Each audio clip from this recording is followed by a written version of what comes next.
Bom dia, boa tarde, boa noite, pessoal. Sejam bem-vindos a mais um vídeo aqui do canal. Eu me chamo Abner e hoje a gente vai falar da HQ O Terror no Inferno Verde. Essa HQ ela é publicada pela editora Pipoca e Nanquim. Ela tem capa dura e o desenho, a arte é do Flávio Colim. Roteiro Flávio Colim e Apoema e artes e letras de Flávio Colim. Aqui a gente tem o expediente da obra, né? Para quem tiver interessado, quem se interessar. E aqui no próprio sumário a gente já vai ter as histórias. As histórias. Acho que agora deu pra ver. E assim, O Terror no Inferno Verde, ele é um livro assim que ele é ele é um terror que tem um caráter mais de época e de estado, né? De cultura. Ao Flávio Colim. E aqui na obra tem uns textos introdutórios falando do Flávio Colim e das suas artes.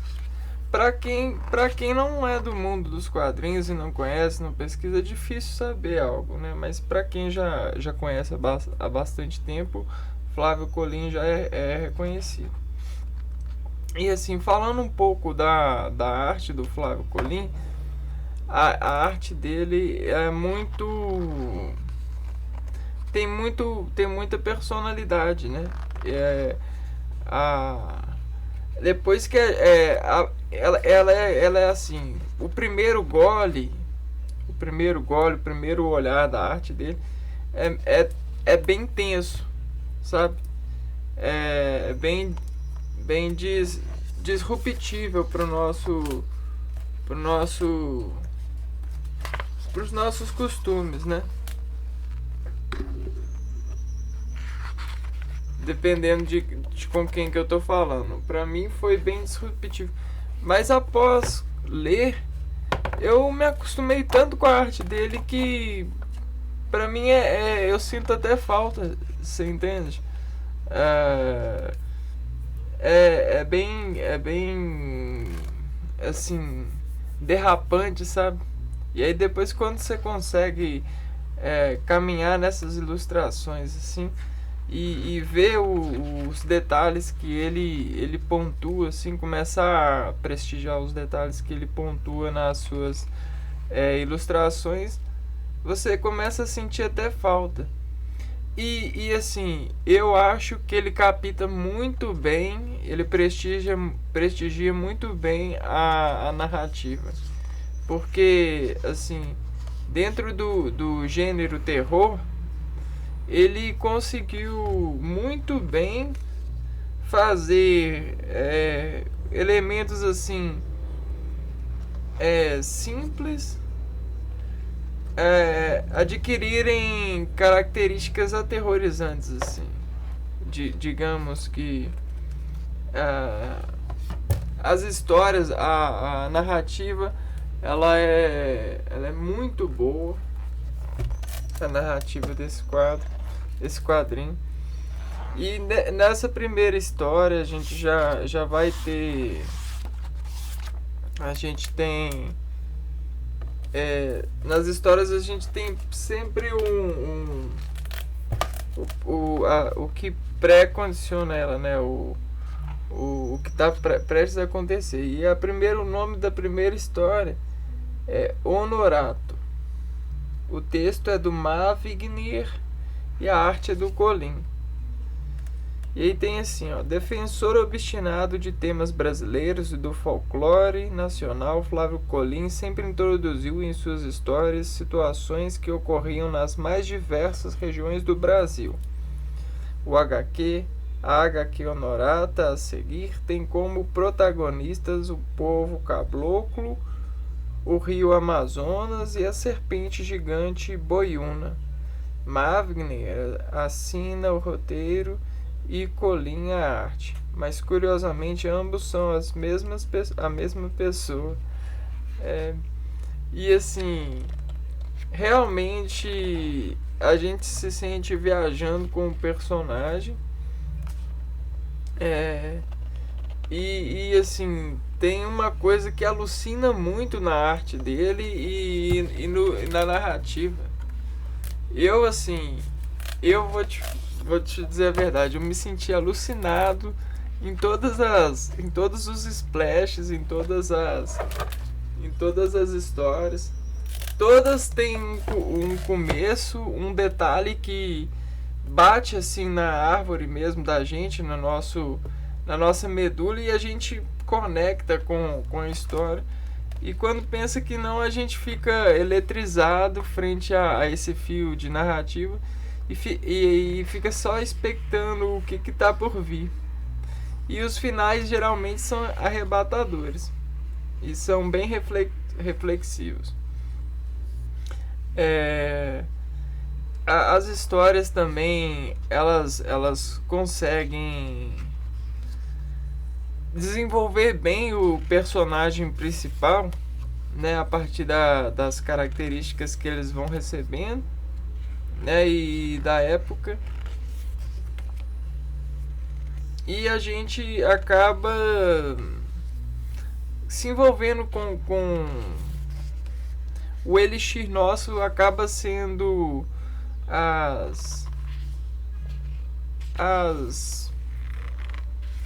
aquilo que o personagem tá passando, sabe?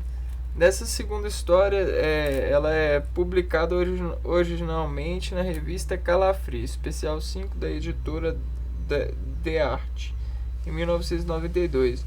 Já Leo Dickens apresenta uma relação curiosa entre anfitrião e hóspede. A HQ foi inspirada em The Man Who Liked Dickens, 1933, um conto do escritor britânico Evelyn Hawkes.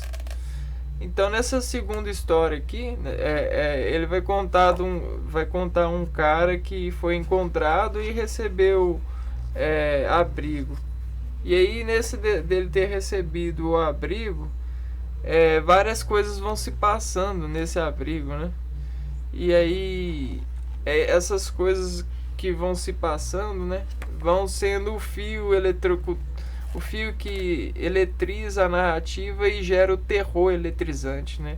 Aquele que tenta congelar a nossa medula. Na terceira história, então, a gente tem assim, em novembro de 2002, a editora Ópera Gráfica publicou a edição Filho do Urso e Outras Histórias.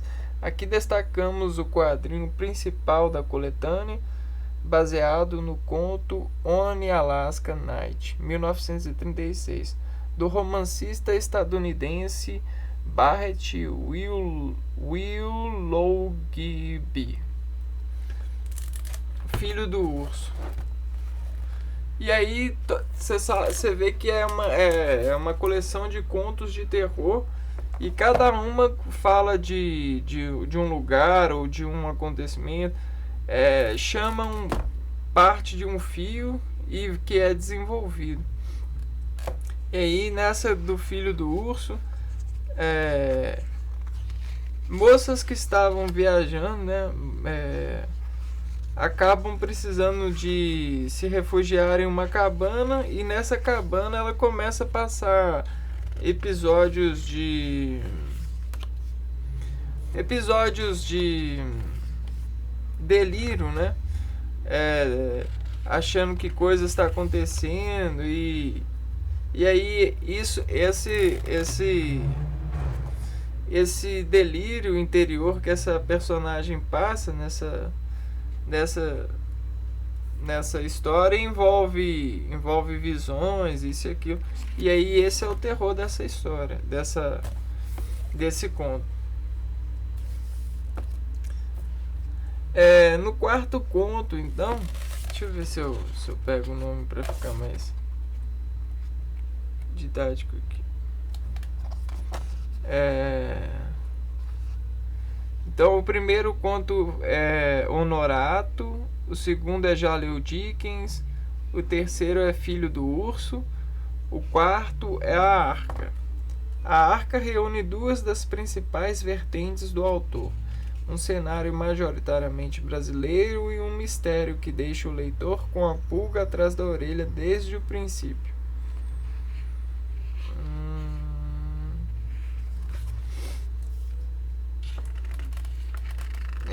A Arca, então, ele fala, parece que fala de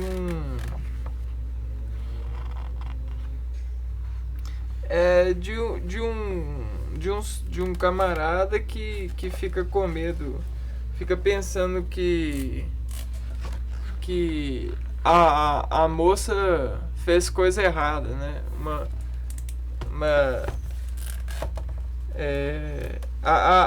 A esposa do cara pensa que o cara fez uma coisa errada. Ele tá pensando que o senhor, ele tá pensando que a moça fez coisa errada, e quando pensa que não, a arca serve para fazer alguma coisa. E assim, essa história, ela tem 3 páginas, né?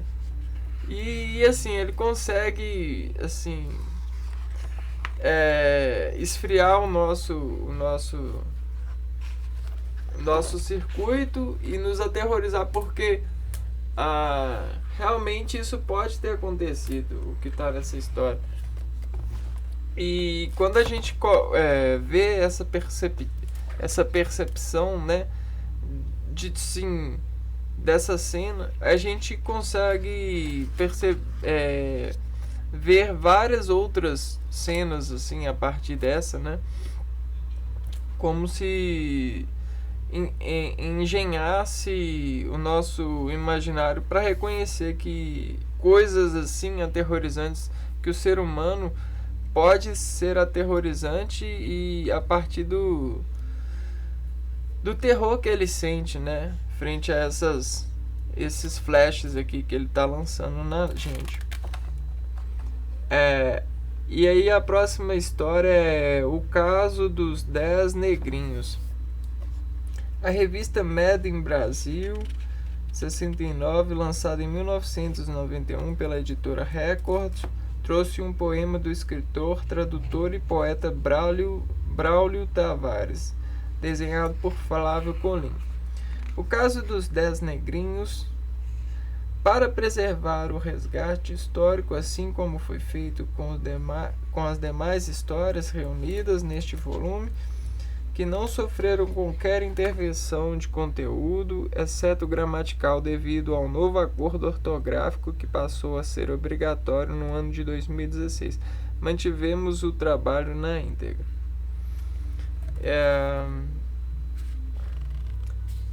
Legal. E aí o Caso dos 10 Negrinhos é como se fosse uma narrativa poética que demonstra o preconceito, né? As dificuldades dos negrinhos que são mostrados na época. E aí ele consegue mostrar de vários ângulos e com uma certa poesia,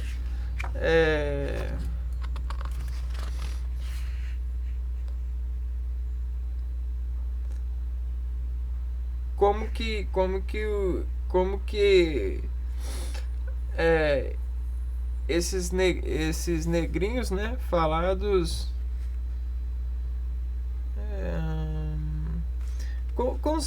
conseguem se multiplicar mesmo em tantas dificuldades e fazer revoluções, né? É bem interessante A próxima é o Lunático. E o Lunático adapta uma passagem da Bíblia. Nessa HQ, Jesus realiza um de seus milagres, apesar da dificuldade em fazer as pessoas acreditarem que ele é de fato um filho de Deus. E aí a gente se pega. Imagina se Jesus chegasse nos dias de hoje e começasse a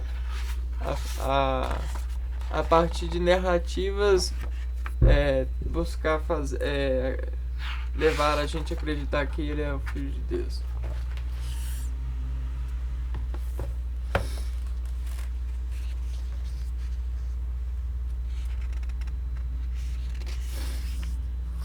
Cara, e são bem curtas, porém bem alucinótico.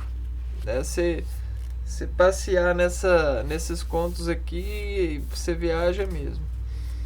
Há uma viagem muito assim, muito paisagística, e acho que todo o circuito aqui para nós, né, é bem é bem é, bem divergente. Ó, de volta à temática nacional, os Minata Caraiá, Flávio Colinde se debruça sobre os povos indígenas do Mato Grosso e suas lendas ancestrais, em meio a paragens que existem no mundo real, como o rio Culuene e um afluente do rio Xingu. Meio a paragens. Não sei se é essa palavra mesmo que está escrito, mas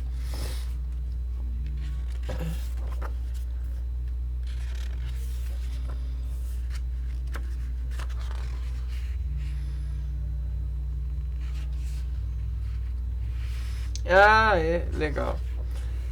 E assim,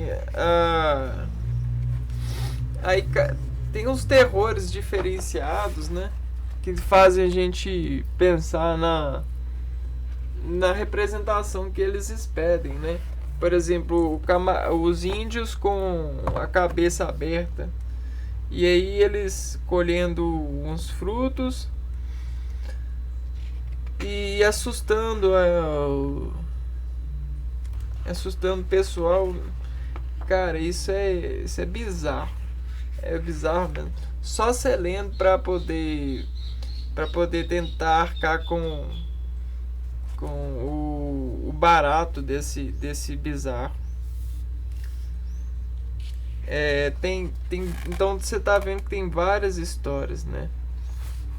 A próxima é a Terceira Arca. E a Terceira Arca é uma trama mais extensa que se passa longe do Brasil e reúne vários personagens britânicos em uma história sobre pirataria, passeando não apenas pela Inglaterra, mas também por Honduras. E aí a gente já tem que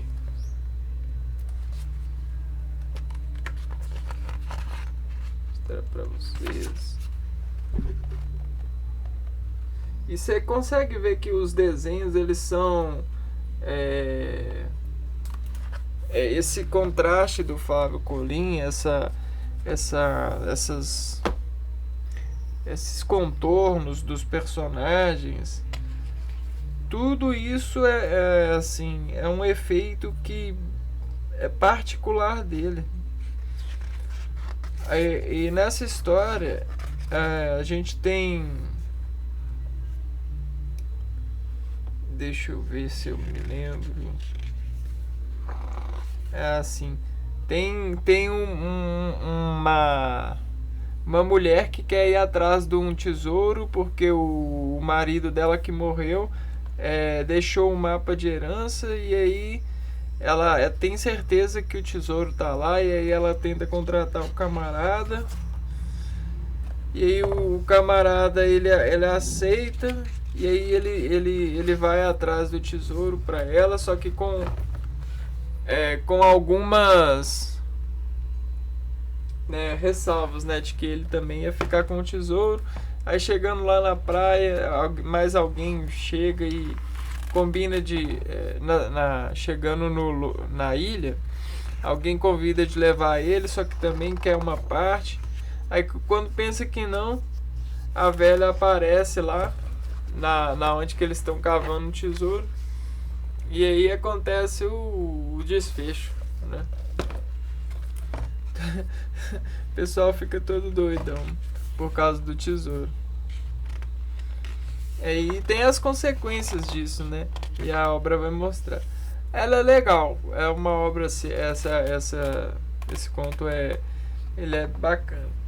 Mas assim, um dos que eu mais gostei foi o do Honorato mesmo, o primeiro. Do,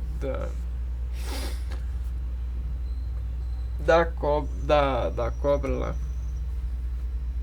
O próximo conto é o Tragicômica. Praga de Urubu é colinha em sua essência. Praga de Urubu. A partir de uma brincadeira estúpida, um dos chamados coronéis, aqueles personagens que não são de fato coronéis, mas que exercem poder sobre uma região interiorana, enfrentam uma mudança repentina em sua sorte após maltratar um animal. Foi publicado originalmente em Seleções de Assombro 1 em 1995 da Ediouro. Então, após machucar um urubu, essa história também ela tem uma elegância, um terror elegante. O que eu chamo de terror elegante? É que o camarada após matar, cometer uma coisa com o animal, aí esse fica sendo o pano de fundo. Ele bate no urubu, né? Aqui, ó. Vocês estão vendo aqui ele batendo no urubu. E aí o urubu foge. Lá vai o urubu do coronel. Todo mundo fala o urubu do coronel. Aí quando pensa que não, a história vai desenvolvendo e o camarada que fez isso, ele vai entrando em decadência. Acaba chegando na miséria e tal. Aí ele morre e o urubu ele fica aí tem um é melhor vocês lerem, né? Tem um retrato legal do urubu conforme esse camarada que bateu nele. Aí aqui eu vou mostrar um pouco. Acho que o pessoal vai sacar um pouco, mas ler a história é legal.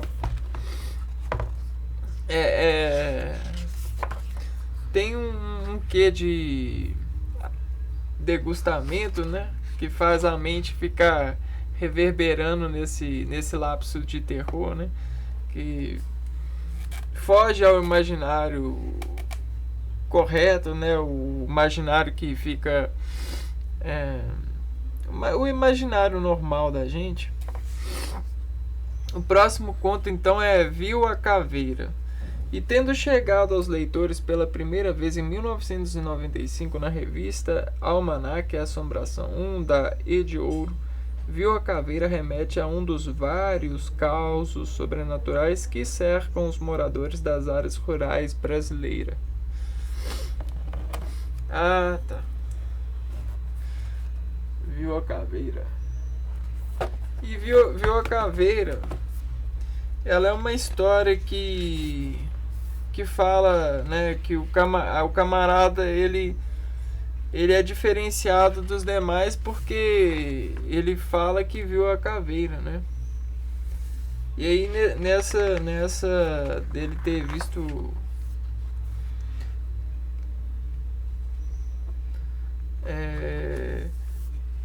a caveira, eles ficam falando que ela fica na estrada, né? Alguma coisa nesse sentido, né? Surgiu diante dele apenas o camelo iluminando. Então, é como se fosse essa história é como se fosse um conto de um camarada que vivia nas bandas e tal. Aí ele foi e morreu de alguma coisa, né? Caiu doente, morreu. E aí ele fica na estrada agora. E ele é a caveira que fica na estrada. Alguma coisa nesse sentido. Excelente pessoa. Lá conquistou a estima de todos. É bem isso. Caiu doente. É mais ou menos isso aí.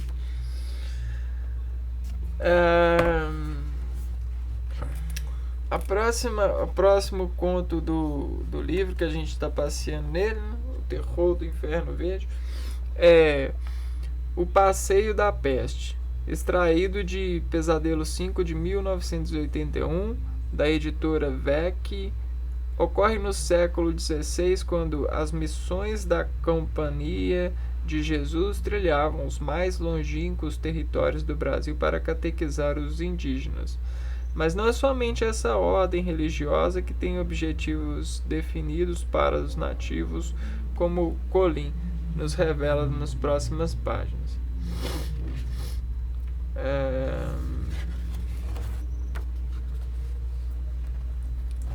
E aí essa história já é lá da época dos jesuítas, né? Das navegações.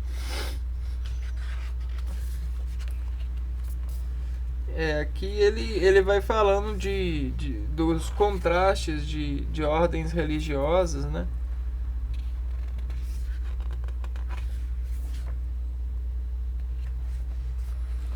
E de repente aparece esse bicho feio aqui, que é uma bruxa, né? Uma mulher que se alimenta dos homens. Cara, quando eu li essa história, eu falei assim, cara, dá pra ser bizarro de como a gente não tá acostumado com as bizarrices. Essa história aqui, ela é mais bizarra do que os filmes de terror que estão saindo, assim, sabe? Você lê ela, eu acho que você fica com mais medo do que assistir um filme de terror desses que saem por aí recentemente, né? Essa história ela é muito assustadora e o desenho também o enquadra, né? A mulher domina o homem e cava estaca nele. E é tipo assim, o espírito, né? O espírito dessa mulher.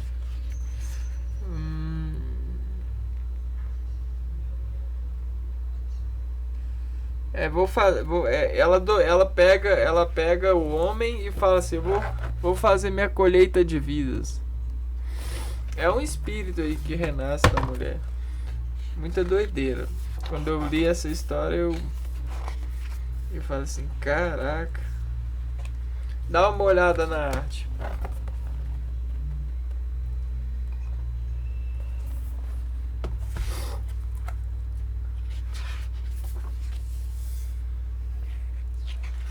O próximo conto é semelhante a um filme sobre uma expedição desbravadora em direção a uma terra desconhecida que tornará ricos os seus participantes. Terror no Inferno Verde é uma mistura de aventura com horror que nos mostra Colim em seu auge. A publicação original se deu em 1980 pela editora VEC, no 14º número da clássica revista Espectro. Então essa próxima história é o Terror no Inferno Verde, que dá o nome do livro. Nessa história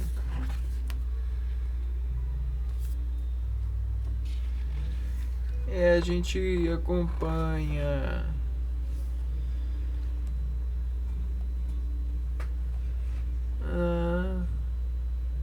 um grupo de pessoas que estão querendo fazer expedição nas matas.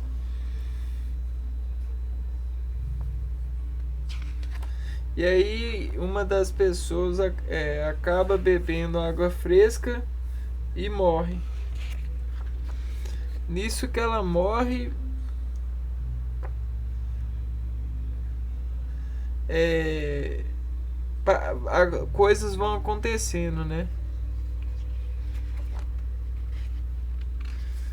E aí o camarada é atacado por leão.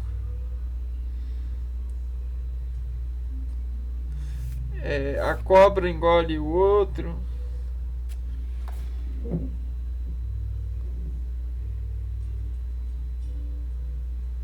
E assim, várias coisas vão acontecendo na expedição com os personagens, né?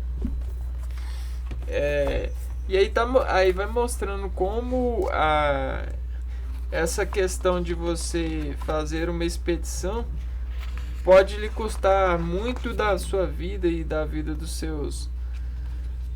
das pessoas que estão com você por não estar acostumado, né, com a vida nas matas. E aí fala dessa ambição, né? E essa expedição também era atrás de tesouro. A expedição dessas pessoas. É mais ou menos esse que é o terror, né? Esse que é o desconhecido. Que é mais aterrorizante do que essas que a gente vê inventar por aí. O próximo conto se chama Porcos.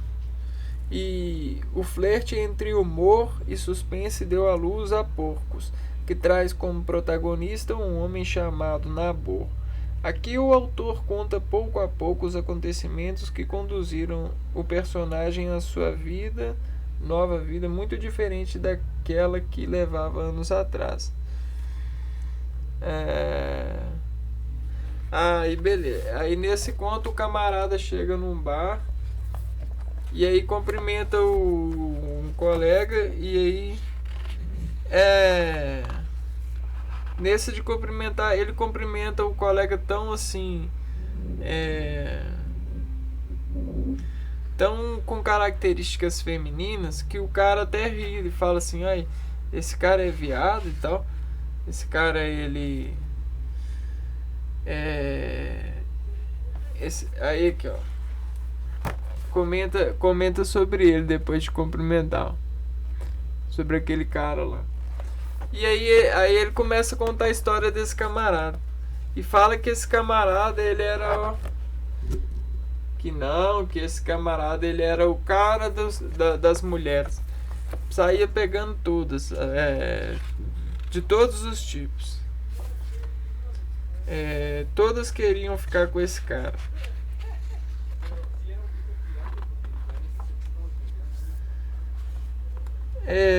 E aí vai uma sequência de páginas desse cara pegando várias mulheres.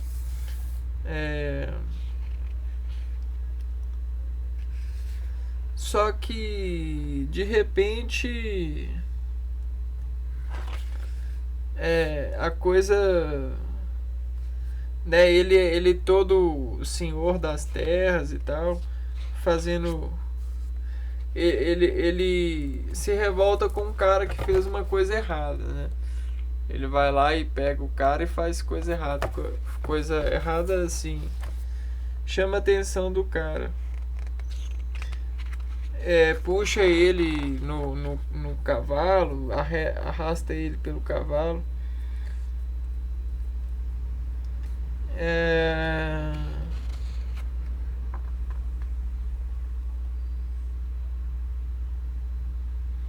e aí esse cara vai lá, e depois quer vingança. Aí pega ele e o cara que ele machucou faz um serviço nele, né? E o serviço capa ele. E aí contam a lenda que ele é assim agora por causa disso. Por causa da vingança do cara. O próximo conto é Alerta de Gatilho Emocional, Violência Sexual. E tem um conto aqui que tem violência sexual. José Maria foi lançado pela primeira vez na revista Sertão e Pampas, 8, em 1980. Uma publicação erótica da editora Grafipar. Habilmente ela alterna entre os acontecimentos simultâneos do casal José Maria, ambos enfrentando o pior de suas vidas. Cara, essa história, quando eu li, eu fiquei assim, pesado na consciência, sabe? É uma história que, assim, ela tira a inocência, a virgindade de muita consciência, porque ela pega pesado mesmo. Ela tem questões de que a gente não está acostumado, né? E a gente vê assim na imagem estupro e só que tudo isso tem um trato final, né? Porque ela, ao mesmo tempo que ela mostra esses acontecimentos com o João e Maria, João, ele tá voltando de uma expedição e tá doido para chegar em casa para encontrar Maria. Maria tá doida para que João chegue porque não vê a hora dele retornar da expedição e aí tá tentando cuidar da casa, fazer as coisas. Aí quando pensa que não, ao mesmo tempo que a Maria, alguém chega na casa e invade a casa e começa a quebrar tudo e estrupa ela até a morte, na mata o João tá brigando com um leão que o encontrou no meio do caminho. E eu não vou mostrar as páginas porque elas são... eu vou mostrar sim, mas essa daqui eu acho que dá pra mostrar. Mas cara, um choque mesmo essa história. E aí você vê que ele agora tem uma história também um pouco erótica, mas voltada para uma certa graça. O nome dessa história é Teimosia. E assim, abraçando vez a galhofa e o humor, Teimosia revela outra fase de Flávio Colim, agora ao lado do roteirista Aporiyama. Na verdade, Wilson Carlos Magno, que colaborou na década de 1970 para muitos títulos eróticos nacionais.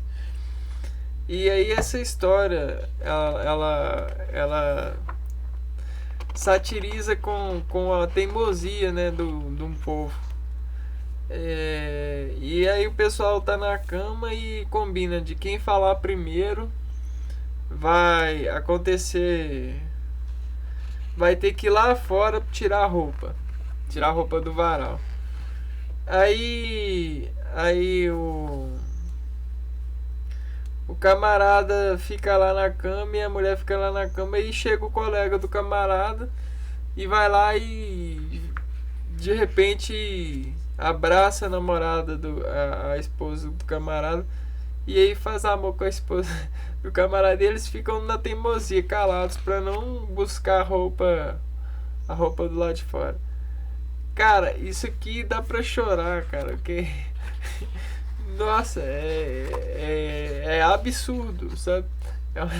É uma história absurda que só pode ser aterrorizante e alucinante ao mesmo tempo, porque a gente nunca pensa que isso pode acontecer, você entende? Então, o sabor de ler ela, assim, dependendo da vibe, não tá bom. Você tem que começar a entrar na vibe e fazer as dissociações, colocando os créditos para os idealizadores, para você não se perder, né, nesse conjunto, né, de notas que a história convence. Mas a arte é boa e tem uma, para quem gosta principalmente, né, desses de flertar o organismo com essas coisas que desassociam muito da realidade. Até porque isso é o terror. Isso é o terror. Porque até o terror do Inferno Verde é esse. Você chegar na natureza e ver tudo disrupturar aquilo que está, ou que você acha que é está bem estruturado, que é irruptível. Mas não, chega e o terror ele desrompe, né? Desrompe com sensações. E funcionou. Realmente aterrorizante. Tem agora o próximo conto, chama O Banquete. E vai e vem ilustram uma faceta bastante diferente de Colin. Em parceria com Aporyema, o próprio Colin, ao longo da produção desse tipo de trabalho, adotou o pseudônimo Cernambi, mudando completamente seu traço característico. Ambos quadrinhos saíram em Homo Sapiens 1, revista lançada pela Graphipar no ano de 1980. E aí nesse quadrinho,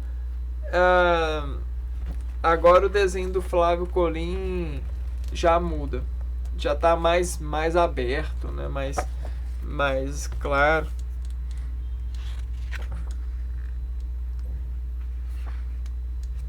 E essa história ela fala de, não estou me lembrando. Tá. Ela fala de acho que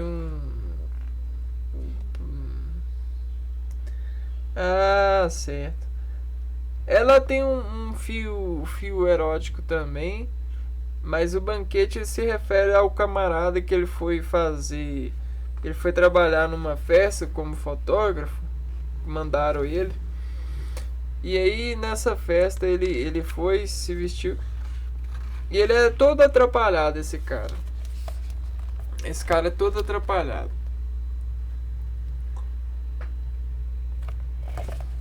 Mas, assim, mesmo ele sendo todo atrapalhado, ele acaba conhecendo uma mulher bem bonita, né? E aí nessa que ele conhece ele, ela flerta com ele.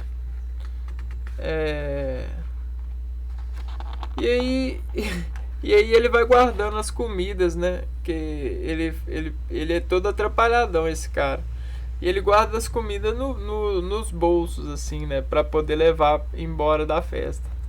E aí essa mulher convence ele, né? Porque ele guardou um monte de comida e parece que ele tem os órgãos bem, né? Tá tudo debaixo da calça. E aí a comida fica parecendo que ele tem que ele tem os órgãos bem desenvolvidos. E aí conquista ela. Aí essa mulher vai lá, começa a ter relações com ele, né, na festa. E quando pensa que não, um material sujo atrapalha tudo, que é a comida que ele pegou. Aí eles vão lá, brigam e tal, e aí o humor acontece nessa história.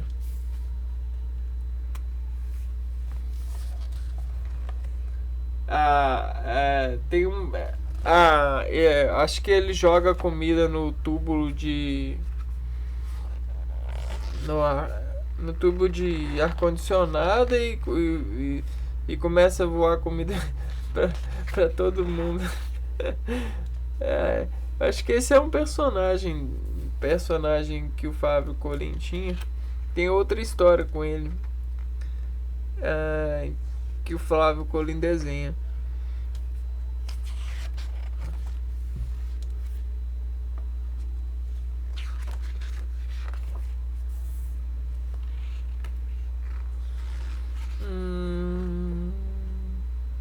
E aí, assim, ele é um humor com um pouco de erotismo.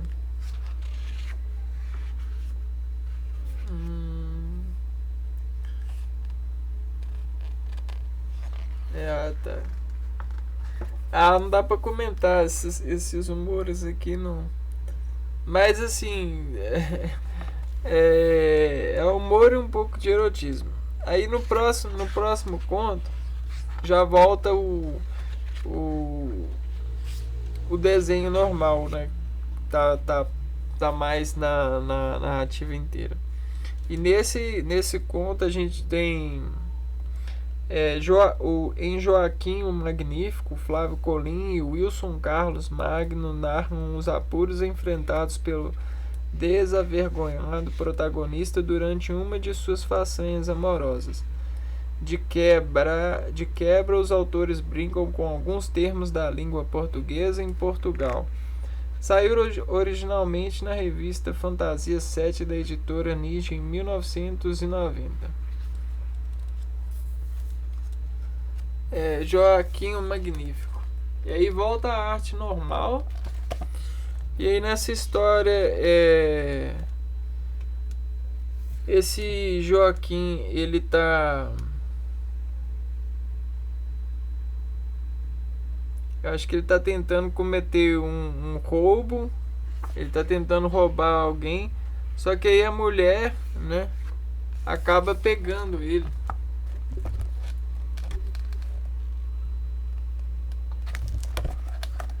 Aí isso começa a se tornar a história engraçada. Parece que ele errou o apartamento que ele ia roubar. E aí a mulher, como ela é o dobro do tamanho dele, ela segura o cara. E aí ele não aguenta, né? E aí depois ele tem que fugir dessa mulher.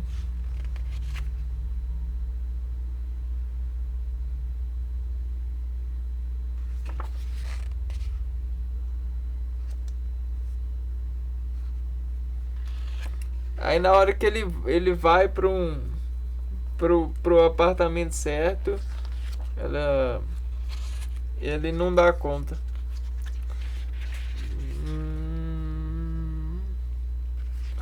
Cara, é muito disruptivo mesmo. A próximo conto é Fadas e Fados. E um quadrinho que desvirtua completamente os contos de fadas e traz um rei sacana em pose de uma linda garota que precisa ser resgatado a todo custo por seu amado e a trupe que o segue. Resta saber quem é a maior beldade a cativa ao seu salvador. E agora a gente tem uma certa história de fadas que envolve um pouco de erotismo. E as personagens brigando pra ver quem vai ficar com o príncipe. O desenvolvimento dessa obra é até legal, dessa história. Mas assim, falando por narrativas eróticas, não é o meu pique de ler. De ler porque, assim, ele é até legal trabalhar o imaginário, né, com essas histórias, mas me é estranho, né? Só que o livro assim, Terror no Inferno Verde, ele assim, as primeiras histórias que eu falei são bem bacanas porque comprem muito bem com o lado do gênero que tá expedido, né, terror. E esse terror descoberto, ele nos mostra um terror que a gente não está acostumado e ajuda a gente a criar um certo repertório relacionado ao que é terror, o que pode ser terror, porque realmente você colocar no Inferno Verde e contar história dos índios, as histórias dos folclores da cabocla, e de forma inteligente, é uma viagem tanto, sabe? E assim, alucina muito. Às vezes o efeito é muito mais mais orgânico do que assistir um filme e ver aqueles atores e aqueles personagens, aquele efeito todo assim, que a gente já tá até bastante saturado, sabe? E a saturação desse desenho frente aos contrastes e os você vê que tem muito pontinho, né? Esses pontinhos que eu tô falando são os que fazem uma apreensão da reticular da íris, principalmente dos músculos que circundam circulam e modulam o foco visual. Então, querendo ou não, é um ganho para nós ler essa história. Para mim, falando sinceramente, eu não precisava desses terrores eróticos para essa história ficar valendo, mas eu acredito que ter contato com eles me ajuda a ver melhor como é que era o pessoal, os nossos pais ou avós, no sentido do que se encontrava na época e de como era vestido e representado algum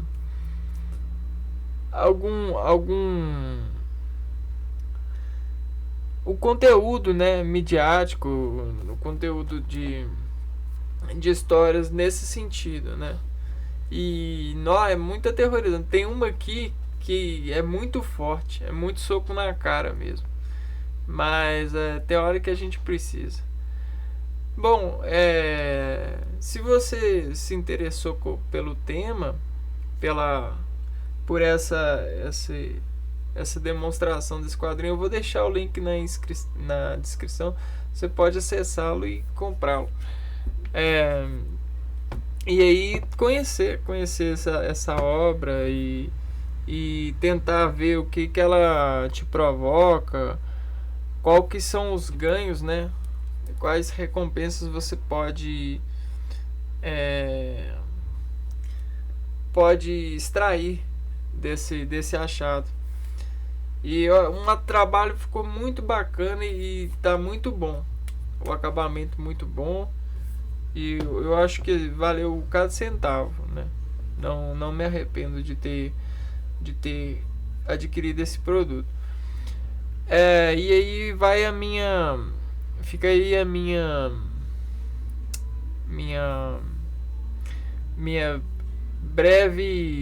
meu breve passeio, minha breve resenha sobre esses circuitos de gelar a medula, de deixar a gente com medo, aterrorizado. Se você gostou, não se esqueça de deixar o seu like, fazer os seus comentários e se inscrever no canal, ativar o sininho, compartilhar o vídeo. Esse canal tá em fase de desenvolvimento, então tô colocando vários vídeos e assim, sempre tem vídeo de quadrinhos saindo e o meu ponto de vista a respeito deles. Então a gente se vê no próximo, caso você volte por aqui. Um abraço e até a próxima.